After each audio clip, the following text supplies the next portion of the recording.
হ্যাঁ, তোমাদের আজকে আমি স্বরেও থেকে দীর্ঘই পর্যন্ত এই মানে অক্ষরগুলো উচ্চারণ শেখাবো।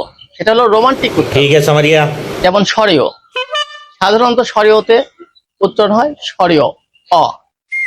আর একটু রোমান্টিক হলে অ, আর একটু রোমান্টিক হলে অ। ঠিক আছে, এখন সরেয়া। সরেয়া সাধারণ উচ্চারণ আ,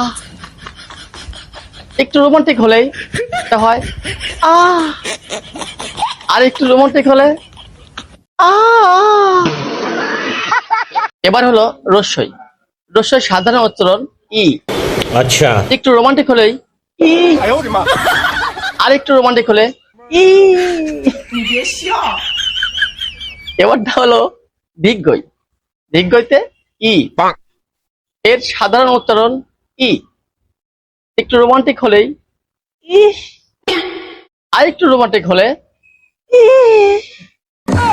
ঠিক আছে, তারপরে এখন এই সবগুলো স্বরেও থেকে দীর্ঘই পর্যন্ত সবগুলো উচ্চারণ একটু রোমান্টিক হলে এরকম হয় অহ, আহ, ই, ই, আহ। No, no, no.